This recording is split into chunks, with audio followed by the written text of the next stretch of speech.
এই নওজোয়ান, বদলাইতেই হবে। নষ্ট হইও না বাপ।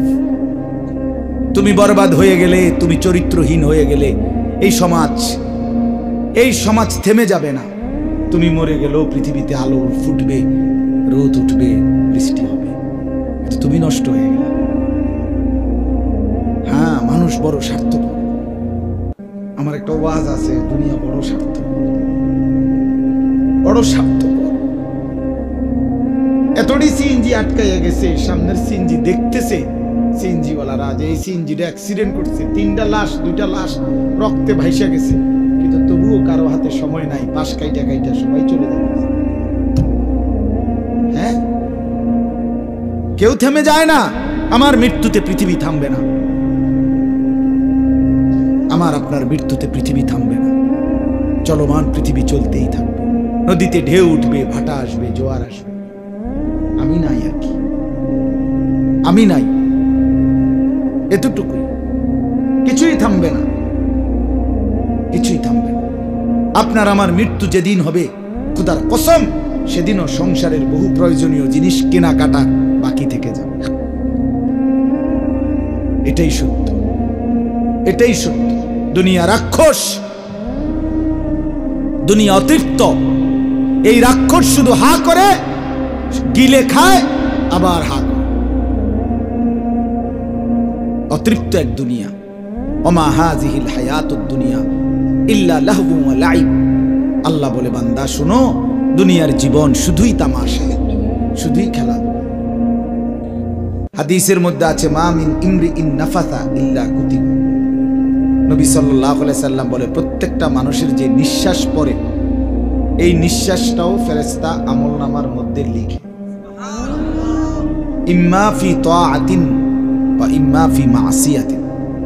নবী সাল্লাল্লাহু আলাইহি সাল্লাম বলে, কোন নিঃশ্বাস নেকি হিসাবে ওঠে, কোন নিঃশ্বাস গুনাহ হিসাবে ওঠে।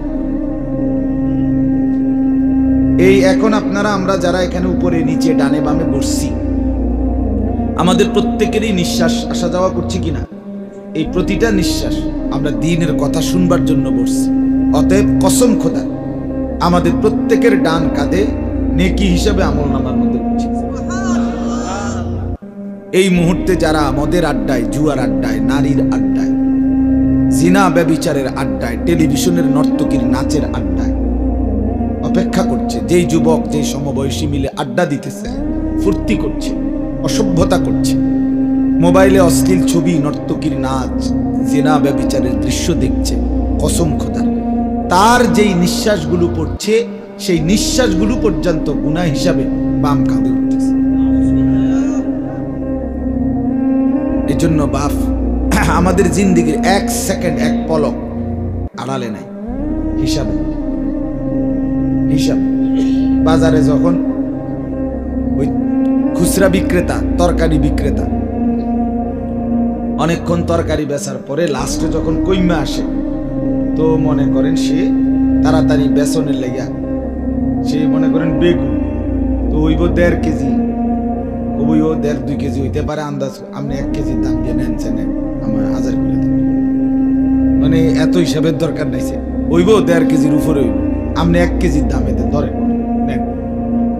এইটা যেরকম কিছুটা হিসাব করে না, কিন্তু আল্লাহ তাআলা বলে, বান্দা আমি তোমার 1 সেকেন্ড এমন অযথা ফেলবো না, হিসাব আহসাহুল্লাহু ওয়া নাসু, কোরআনের আয়াত। আল্লাহ বলেন, আমি গুনে রাখছি, তুমি ভুলে গেছো। লাকাদ আহসাহুম ওয়া আদ্দাহুম আদ্দা। আল্লাহ তাআলা বলেন, আমি তোমাদের সবাইকে বেষ্টন করে আছি এবং তোমাদের পুরা জিন্দেগি গুনে গুনে রাখছি। ওয়া কুল্লুহুম আতিহি ইয়াউমাল কিয়ামাতি ফারদা, কোরআনের আয়াত। এবং তোমাদের প্রত্যেককে একজন একজন, ফারদান আয় ওয়াহিদান, একজন একজন করে হাসরের ময়দানে আমি আল্লাহর সামনে এনে দাঁড় করাবো। একজন একজন কথা বলতে, বাবার সাথে ছেলে আসবে না, ছেলের সাথে বাপ আসবে, স্বামীর সাথে স্ত্রী আসবে না, স্ত্রীর সাথে স্বামী আসবে, একা, ফারদান, একা। আমি জিজ্ঞেস করবো, বান্দা তুমি উত্তর দিবে, ইন্নাল্লাহা সায়ুকাল্লিমু, নবী সাল্লাল্লাহু আলাইহি ওয়াসাল্লাম বলেন প্রত্যেকটা মানুষের সাথে কিয়ামতের ময়দানে আল্লাহ তাআলা অবশ্যই কথা বলবেন। লাইসা বাইনাহু ওয়া বাইনাহু তারজুমান, নবী সাল্লাল্লাহু আলাইহি ওয়াসাল্লাম বলেন আল্লাহর মাঝে আর বান্দার মাঝে বুঝাইয়া দেওয়ার জন্য কোনো দোভাষী থাকবে না, শুধুই আল্লাহ, শুধুই বান্দা।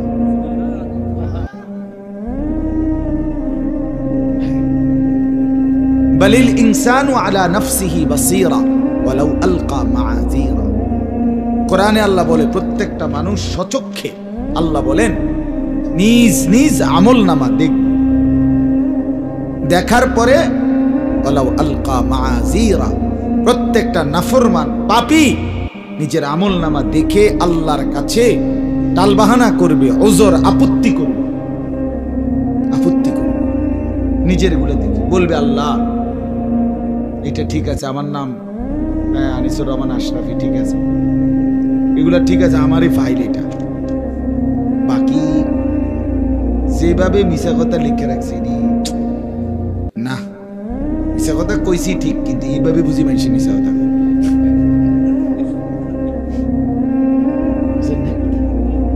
আরে কি তা কোন আমি কারে দিয়া লেখাইছেন, কি লেখাইছে আন্তাজি, সুদ খাইলে বুঝি মানুষ এইভাবে খাই, বুঝি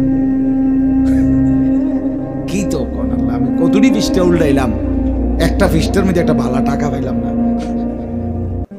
কি 10টা টেও দিছি না, সব দিয়ে সুদ লেখকে ফুরে এলেছে।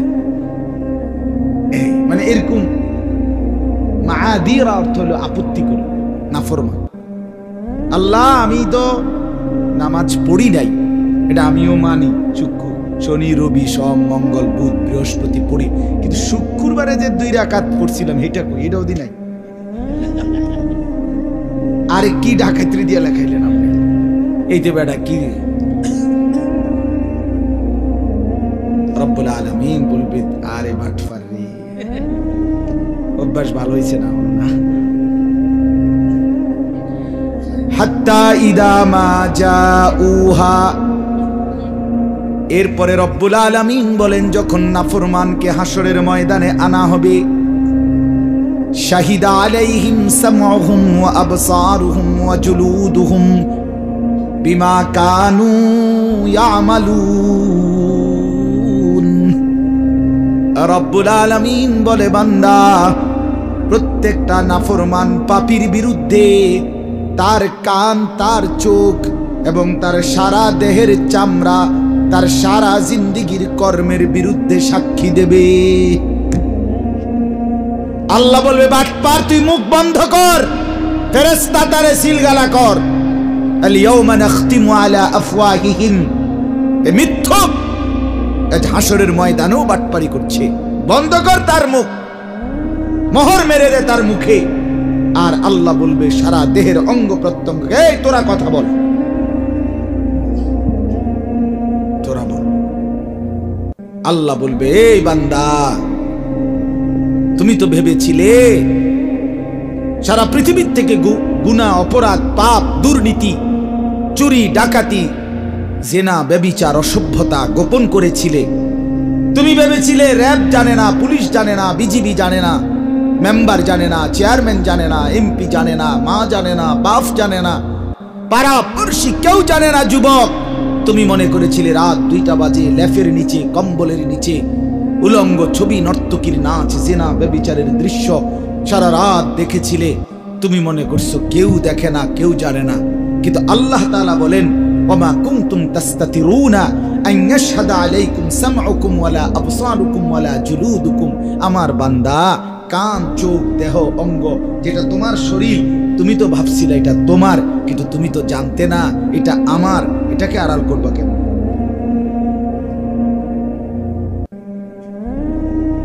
হ্যাঁ, ওমা কুনতুম তাস্তাতিরুন, তুমি তো গোপন করতে পারবে না। তোমার হাত, তোমার চোখ, তোমার কান, জুলুদুহুম মানে সারা দেহের চামড়া, মাথার তালু থেকে পায়ের নখ পর্যন্ত বাফ, চামড়ার আবরণ ছাড়া কোন অংশ আছে?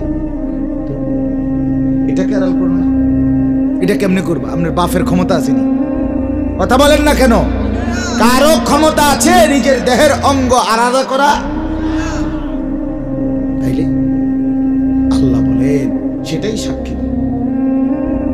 ওয়ালাকিন যানানতুম আন্নাল্লাহা লা ইয়ালামু কাসীরাম মিম্মা তা'মালুন। সাথে সাথে আল্লাহ বলেন, সাথে সাথে তুমি এটাও ভেবেছিলে, তোমার নিজের দেহকেও আড়াল করো নাই, আবার সাথে সাথে তুমি এটাও মনে করেছিলে যে ওই যে আরশ আজিমে 7 আসমানের উপরে যে আল্লাহ আছে তিনি মনে অনেক কিছু দেখে না, অনেক কিছু জানে না।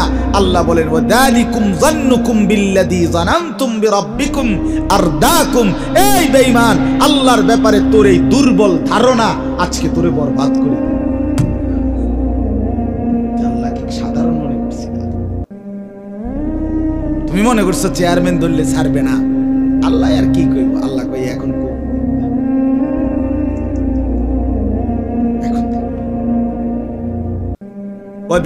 وذلكم ظنكم بالذي ظننتم بربكم أرداكم فأصبحتم من الخاسرين।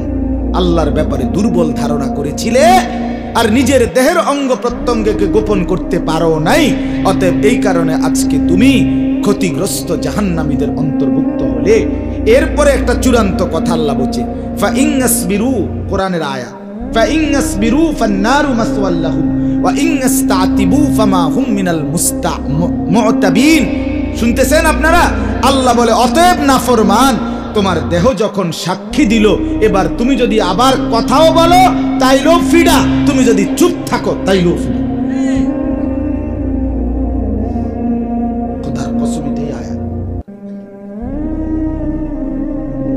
তুমি যদি এবার সবর করো, চুপ থাকো, বলে না কথা কইয়া তো বিপদে না পড়লাম, চুপ থাকাই মনে ভালো হইব, চুপ থাকলে মনে আসতে ছেড়ে দিব। আল্লাহ বলছে না বান্দা, আজ যদি চুপ থাকো তবুও শাস্তি জাহান্নাম, ফান্নারু মাসওয়াল। ওয়া ইন ইসতাতিবু, আর যদি উযর খাহি পেশ করো, আবারও যদি কথা বলতে চাও, আল্লাহ বিষয়টা বুঝি নাই, এতটা সিরিয়াসলি ভাবে নেই নাই। হ্যাঁ বলছিল, আমি তো এতটা এভাবে বুঝিয়ে ফেসে করে যাবো ভাবি নাই। এই সমস্ত 9-6 কথা বললো ফিডা, আর যদি চুপ করে দাঁড়াইয়া থাকো তাইলেও যাও। আল্লাহ আমাকে মাফ করে দেন। আমার বন্ধু, আমার বাবা, আমার ভাই, দোস্ত আমার, আমি বাস্তবিক অর্থে সত্যি কথা যেটা আমার একটা ব্যক্তিগত